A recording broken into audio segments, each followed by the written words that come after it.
Hello, welcome to another installment of Practical Farms, where we take a look at different farms and see how we can make them more practical depending on where we are in each phase of the game, whether it's early game, mid game, or late game, to where they're more cost effective to suit our needs.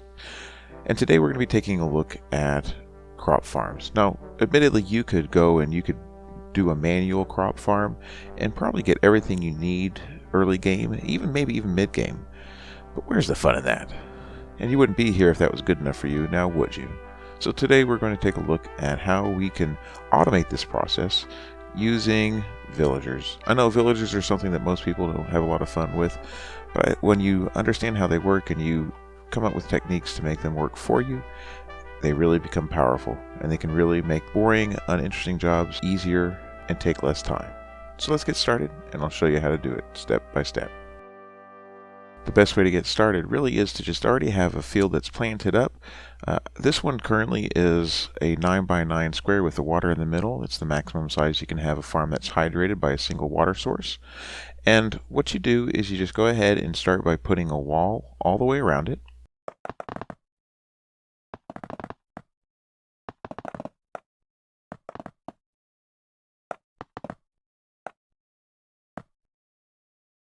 This wall will be used to keep the villagers in place where they don't escape and wander off instead of doing their job.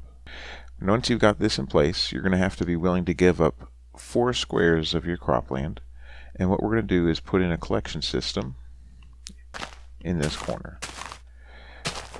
Clear out the dirt from here and here, and have it open on this side where you can have access to your chest. In this corner, place a hopper to where it feeds into that chest, and then we will go ahead and have hoppers feed into this to collect all of our crops, and just have each one of these point into the previous one.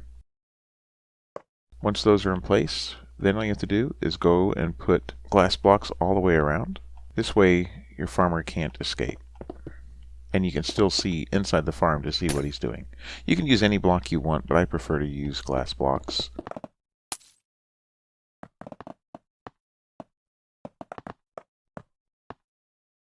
And that's it. Farm is done. All you have to do now is bring in some villagers, and they do all the work for you. Now, how you get them in is up to you. You can use rail cars, you can use boats. However you want to is perfectly fine. I'm just going to spawn them in with a spawn egg, but you use the method that you like the best. One last tip before you bring in your villagers: you're going to make sure they won't be able to escape, so I like to put temporary blocks here so they can't climb out. Then make sure you release your villager wherever he's going to be coming from. And when you do, you need to make sure he locks in as a farmer. Now the way to do that is you need to put a composter somewhere for him to see.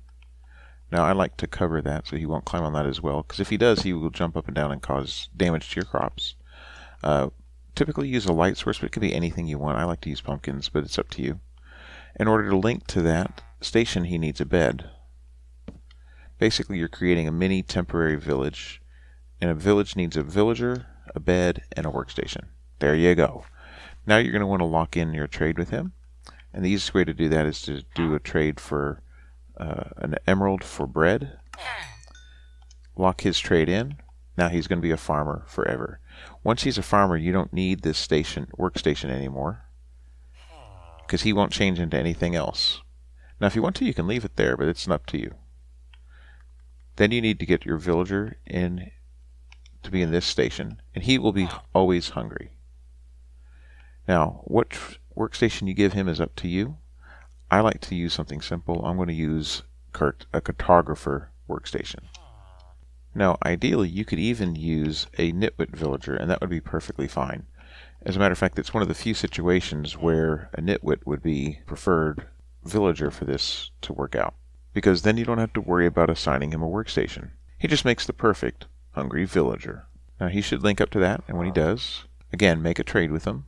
I usually like to do one that's emeralds for a map, or you could use it for paper, whatever resources you have available. Make that trade to lock in his station, and then again, you can get rid of that, or you can leave it there if you want to. It's up to you.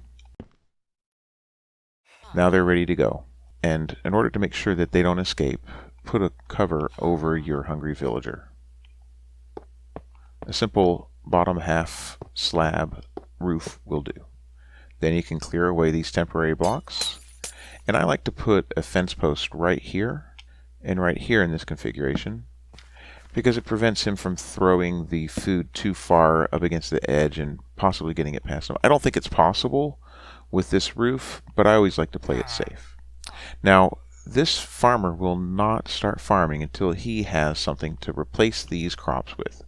So what you do is you just give him a preset amount of stacks of carrots or whatever it is you're farming, and let him at it. That's all there is to it. Once he has his inventory full, and he has up to 8 slots, he will start throwing some of that food to this villager who's underneath me. Now there's a couple things you need to know in order to have this farm work properly. The first is that these villagers need to have empty inventory, sometimes called having a clean inventory. Now in theory you could grab a villager from any village and cart them in, but there's no guarantee that their inventory would be empty. And if your hungry villager isn't hungry, the farm just won't work. So you need to make sure that their inventories are empty to guarantee the best performance of this farm. Now if you want to know how to do that, there is a simple village breeder that I have a tutorial for. All you have to do is click the little info card up in the corner and you can see exactly how that's done. It's very simple, very early game, and super powerful, and it guarantees clean villagers. A second tip that you want to keep in mind is you need to make sure that this farm is chunk aligned. If you don't, there's a possibility that the villagers will despawn as the chunks are loaded and unloaded, whether it's from logging back into the game or leaving the area and returning. If you don't have this farm chunk aligned, there is a good chance that the villagers will despawn. And if that happens, well, clearly your farm won't work. Alright, now I'd like to check and see how this is working. Oh, no, I accidentally put a solid block over the chest and it won't open. So what you need to do is just remove that real quick and put a slab above it. That way you have access to your chest at all times.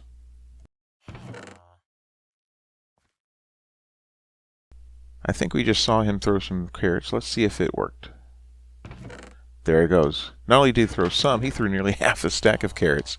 That's pretty good. This is a super easy way to build this farm.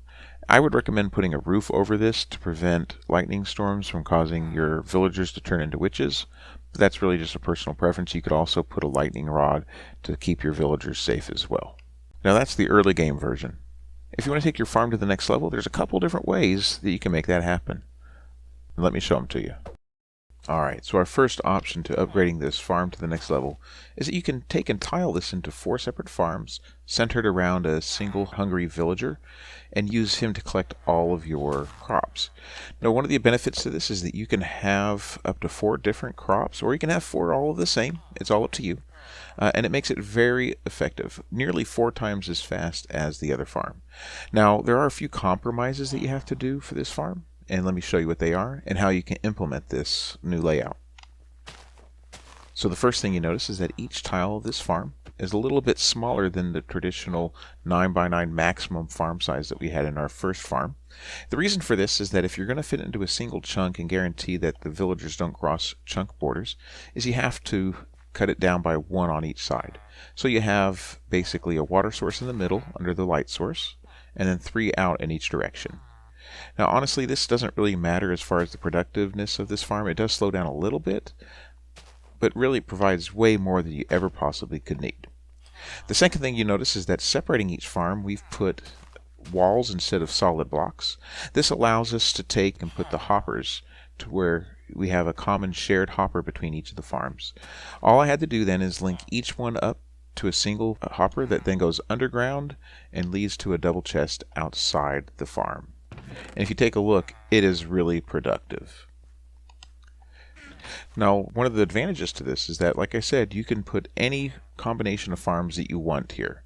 You can do carrots, you can do potatoes, you could do beetroot, but why would you do beetroot? But you could if you wanted to. You can also do wheat, but you won't get wheat from this farm. You'll get bread. I would recommend not doing a bread farm this way, because the problem is that while it works great, after about 2 or 3, maybe 4 stacks of bread, it will break. The reason for this is that the farmer who collects the wheat also has to collect seeds, and then he converts the wheat into bread. Eventually he just runs out of space in his inventory for the wheat, so it will eventually break. It's just the nature of how the wheat farmer works. Don't know if it's a bug, don't know if it's intentional, but that's how it is. So I'd recommend not doing a wheat farm in this way. Now, I'm planning on doing a tutorial on a working wheat farm in the very near future. But if you want to check it out now, I built one in my Let's Play world, so you can check it out there now, or you can wait till the tutorial comes out and I'll show you block by block how to build one in your own world. Now, the second option for tiling this farm is to stack them vertically. And you can stack it as high as you want. I wouldn't go more than 6 to 8 layers just because I would imagine that eventually the hoppers would just back up and it would just kind of get out of control. You only need so many carrots and potatoes anyways, right? Now, the reason to build this one is that if you get to the late game, you probably are going to want golden carrots. And so you could fill every single layer, like I did with this one, with carrot farmers. And it will provide you way more carrots than you would ever need. Let me show you how it works. Basically, all we've done is taken the original farm, and then between each layer, I've placed a chest just as a buffer to hold it. It's also less expensive than the hoppers, so it just saves on resources a little bit. And do a chain from one side all the way down to the bottom hopper, which goes into a double chest right there. You can see it works really well. This has only been running for maybe about 5 minutes, and I already have, well, nearly 10 stacks of carrots. It's super effective. Now, the advantage to this is it does produce an insane amount of carrots. The disadvantage is it takes quite a few more villagers. Instead of having just one villager in the center to share all 4 farms, this one uses 2 villagers for every layer. It also makes it kind of hard to get some of those villagers way up to the top. But if you're at endgame, that's probably not a problem for you. Now, here's a couple troubleshooting tips that if you're having problems with your farm. First off, if you notice that your villagers are just kind of running around crazy and not working at all, there's a good chance that what's happening is that they are trying to link to a different village somewhere, or they're confused because they can't detect a bed at all. And villagers really don't like being outside of a village. So the solution to this is real simple. Just place a bed somewhere within their detection range, and it will basically let them know that they're in a village, and they'll get back to work. A second problem you might have, and it's happened to me once or twice before, is that you'll see one of the farmers standing in a corner not working at all. Basically, for some reason, they get a little confused sometimes about what they're supposed to be doing. But the solution is real simple. Just go into the farm, go up next to them and kind of nudge them out into the crop area, and they will start working again. Sometimes you might have to give them a few of the carrots or potatoes or whatever it is they're planting just to kind of remind them what they're supposed to be doing. But almost always it's just they got stuck on a block that they can't tell where they're supposed to go next. And the sure sign that this is what's happening is that the entire field of their crops has completely grown to full capacity and they haven't picked a single one of them. Villagers are crazy. What can I say? Well, I hope you enjoyed the tutorial. I hope it's going to help you out. Like I said, villager-based crop farms are really powerful and they're really handy to have. And to be honest, for me, they're kind of fun to make too. Whether you do the simple one or this more advanced tiled crop farm with up to 4 villagers, or you go overpowered and just go out of control, stacking your farms on top of each other. All of them are great and will help you take your game to the next level. Now, if you use one of these designs in your world, I'd appreciate if you left a comment down below, letting us know what version you used and how it worked out for you. But that's it for now, so I hope to see you again in the next one. But until then, this is Texas BK. Be good to each other. Bye!